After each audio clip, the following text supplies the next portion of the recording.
Welcome to Networking RX, a podcast devoted to helping business professionals like you enhance your networking skills in order to become more proficient giving and receiving quality business referrals and improving the overall quality of your life and the lives of those around you.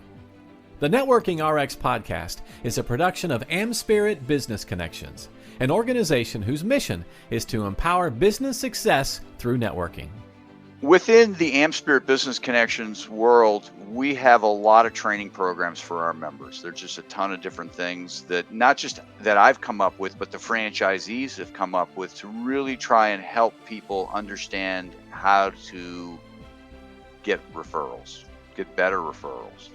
And we really want people to think in broader terms with respect to what they can be asking for, what they should be asking for, how people can help one another. One of the things we talk about, one of the programs we talk about, and we generally talk about this with a lot of new chapters, is we call them wholesale referrals. Now, what a retail referral is generally what you think and you might think is somebody coming to you and saying, hey, here's my friend and they need their tax return done. You're a tax preparer, you're an accountant, do their tax return. So that retail referral, and this is a term that we come up with, but that retail referral is where there's an immediate expectation, almost an immediate expectation that business can potentially happen. So, for example, the financial advisor being directly connected to the person who has money, or the mortgage lender being directly connected to the person who's looking to buy a house. When those types of referrals, there's kind of an immediate expectation that business will transact. It's not a guarantee, but it kind of puts you in the right place at the right time. And that's the lion's share of what happens within organizations like AmSpirit Business Connections, is people are asking for these retail referrals. And that's great. That's why we're in business. That's how you make your car payment, is money. That's how you pay the rent. It's money. And so you need people to do business with you, and that's what you should ask for. And I won't get too far in the weeds on this whole conversation. But we encourage people to think outside the box as well, because the people sitting around the room with them in AmSpirit Business Connections know lots of people, and they might not always know somebody who is ripe for doing business with you in the immediate term, but they know other people that can help you get business. And we tell people in the organization, and well, I'll tell you here, your network is really there to help you. And it can help you in lots of different ways. And one of the ways it can help you is that immediate business, but don't lose sight of the longer plays, the other ways that your network can help you. And I mean, there are lots of ways. Just, getting information, encouragement, introductions to other people along the way. I was once introduced to somebody who became my intern, who introduced me to my next intern, who introduced me to my next intern, and that little daisy chain went on for a number of years. It was great, all from that one introduction. That's what my network did for me in that instance. So there's lots of ways that your network can help you. But another way, there's the retail referral, but then there's the other thing is what I call the wholesale referral. And what the wholesale referral is it's a situation where it's not intended to result in immediate and direct business, but there's the prospects of it, a lot of it happening down the line. And so when we talk about it in the AmSpirit Business Connections world, we talk about 4 main ways that people can tap into these wholesale referrals. And it's thinking outside the box as to how the people sitting around with you each week in AmSpirit Business Connections, or for you, if you're not in an organization, for the people you interact with on an ongoing basis, how they can help you. And again, it might not be immediate, but it's just something where it's kind of, down the line, things will come from it. So I'm going to talk about 4 rather quickly here. The first is the Rainmaker, asking for introductions to the rainmaker, people who can help you meet other individuals who aren't going to do business with you, but they know people who could be doing business with you. So, for as an example, when I practiced law, I did a lot of networking with bankers. I did a lot of networking with business brokers. Most of those people, almost all those people, never became client of mine. They never became my client, and I was okay with that. But those people were great connections to other people. Bankers would run into people who were just starting in business. I was a business attorney. I was, perfectly situated, for them to send me their particular clients. Business brokers would be working with somebody and they're either looking to sell a business or they're looking to buy a business and they don't have an attorney.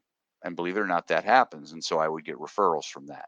And so if you're out there, well, you're out there and you're networking, you're listening to this, don't don't forget to remind your network from time to time that connections to these rainmakers, these people who can refer you lots of business, people that aren't necessarily going to be your client. I remember talking to somebody once, and they had a business, and they were business to business sort of an operation, and they're like, you know what, I already have an attorney. I'm like, fine, I don't care, that's fine. You know, um, I'm really interested in who you know. Um, and they gave me business. You keep your attorney. You've built a relationship. I'm interested in the other people that you know. And so remind your network of the rainmakers that are out there. So that's the first thing, asking for rainmakers. That's the first way to kind of think outside the box with respect to asking for referrals. The second way to think outside the box is what I call inroads into thought leadership. Um, Asking people to put you in a position where you can establish yourself as an authority, an industry authority, um, a business authority on whatever it is you do. A great example I have is a gentleman I know, Sajjad Hussein. Sajjad is on TikTok, and these videos also show up on Instagram. And they're short little videos, but if you took all his little TikTok videos, all his little Instagram videos, and you piece them all together, you would have no need to hire him. He gives it away. He totally gives it away. But he segments them all out in little 30-second bites. Every day there's a new one coming out telling you, okay, this is what you need to do. And then he invites, hey, if you want to learn more, contact me. Now, I would imagine with all his followers, not everybody's contacting him. A lot of people are just entertained by his videos, and that's fine. But there are some people who contact him. I know it. I know people who have contacted him. And not all those people necessarily become clients. Some will contact him, and he's very discerning as to who he might take on as a client. And they'll either say, I don't want to be a client, or, hey, you're not really a good client for me. And so it kind of weeds out some. But from just sharing out a little bit of information and establishing himself as a thought leader, he builds credibility and trust. And that enables people to want to do business with him.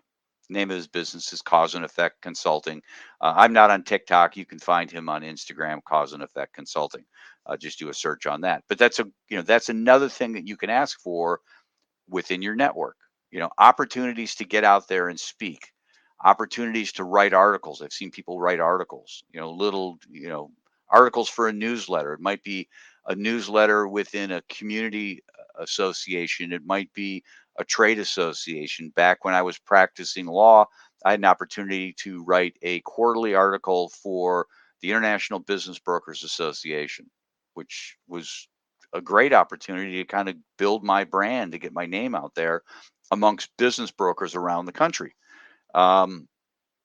Sajjad's kind of taken a creative approach, and he's created his own platform to become a thought leader. But you can use your network to find these opportunities. There are people out there who are always looking for someone to speak. I was contacted a couple weeks ago about an opportunity to go speak in Cincinnati, Ohio. I declined it. It's 2 hours away. It really didn't work with, I'm not going to drive 2 hours to give a 30-minute talk over lunch, because there are other people down there who could do that.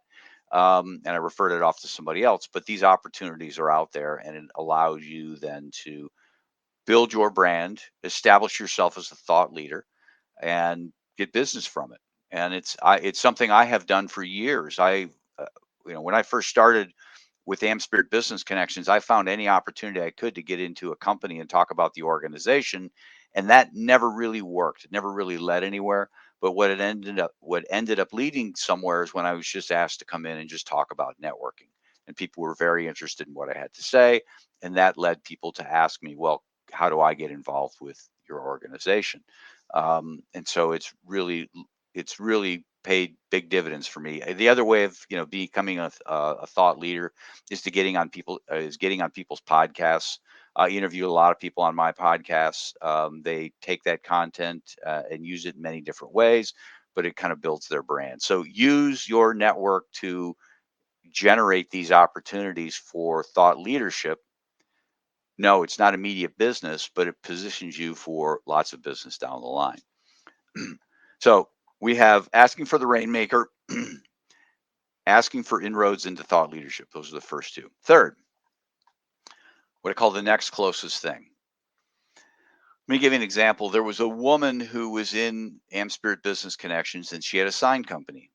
And she came to her chapter, came to her network. So if you're not in an organization, these things still work. But she came to her chapter and said, there's this company that's in town, and I know they have signage needs because there's this law that's out there, the Americans with Disability Act. This is a few years ago, several years ago. The Americans with Disability Act. I've been in the building. Their signs are not compliant. The law is, coming into effect. They need to get their signage into compliance. I have no idea who I should be contacting. I just have no idea who I should be contacting. So I would welcome an introduction to really anybody at this particular company. Turns out the company was Cardinal Health. It's a large company here in Columbus, Ohio. Might be a Fortune 500 company, but neither here nor there. And somebody came through and connected her to somebody who was, 5 degrees of separation from the person she should be talking to. But, she told the people, I just want a connection to somebody. That's the next closest thing. I'm in the door.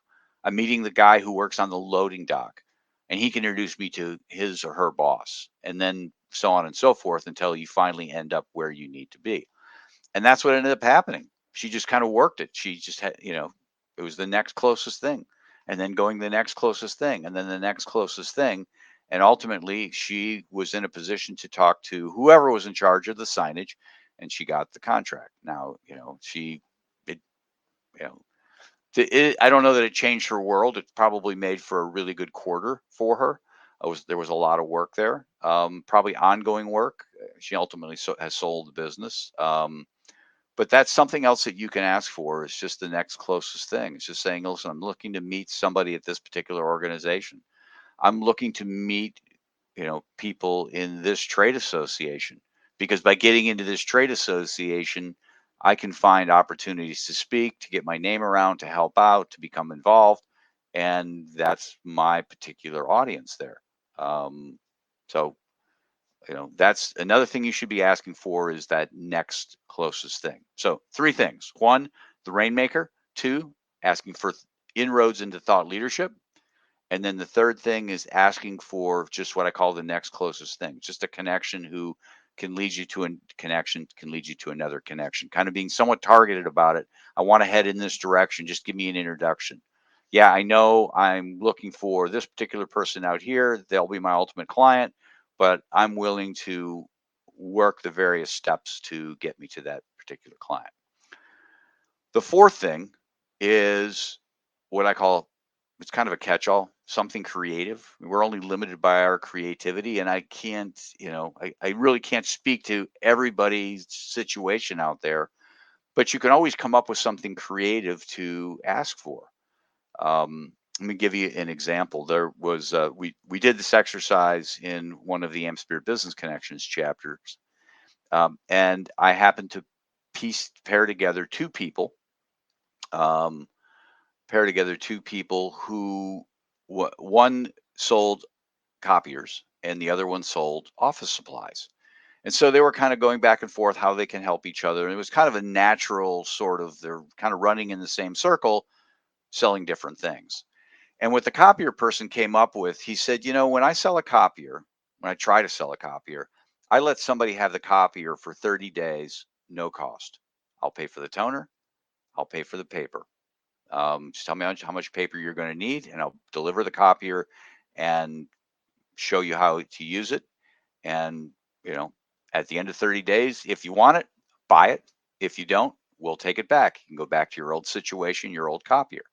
Knowing that, very confident that their copiers would sell if people had the opportunity to use them. Had a very good track record. People don't make bets like that in business unless they have a high success rate. And so he shared that with the office supply person, and he said, what? This is what I'm thinking here is when I bring the copier in, we get all the administrative staff sending around, and I show them how to operate the copier, how to load paper, how to make it staple, how to make it collate, how to do all these things. What I'm willing to do is I'm willing to get the copier there, and I'm willing to buy the paper from you. Here's the price I'm willing to pay because I can get it really cheap. So, don't mark it up on me. But I'm willing to give you the opportunity to teach these people how to do it. It's almost like a thought leadership sort of a thing. You can stand before these people and show them how to use the copier. And then when it's done, you can say, oh, and by the way, I also sell, pens, papers, Post-it notes, whatever else. Standing right before all the people who generally order those sorts of things. Again, that's something really creative. It's something that's very specific to those particular industries. But the point behind that is that you are only limited by your own creativity when asking for referrals. So the gist behind this whole conversation is don't get yourself stuck in that retail referral business thinking. Yeah, that's good. Retail referrals are important. Those referrals that lead to immediate business, but also use your network for asking for what we call wholesale referrals, things that don't lead to immediate business, but put you in position with people to get lots of business down the line. Introductions to rainmakers, introductions to people who can help you have opportunities for thought leadership, to get out there, talk, write articles, and build your brand. Opportunities to just meet somebody who can take you that next step, from one step to the next closest thing, and then using your network in a very creative sense to find different opportunities for you to network into clients. Thanks for joining us on the Networking RX podcast. Please put what you've learned into action today and let us know if you have questions, comments, or ideas for future topics. You can email them to us at podcast@amspirit.com. That's AMSPIRIT.com. Finally, so you never miss an episode, be sure to subscribe to the Networking RX podcast through iTunes, Overcast, or however you receive your podcasts. Now get out and network with someone. The Networking RX podcast is the copyright production of AmSpirit Business Connection. All rights reserved.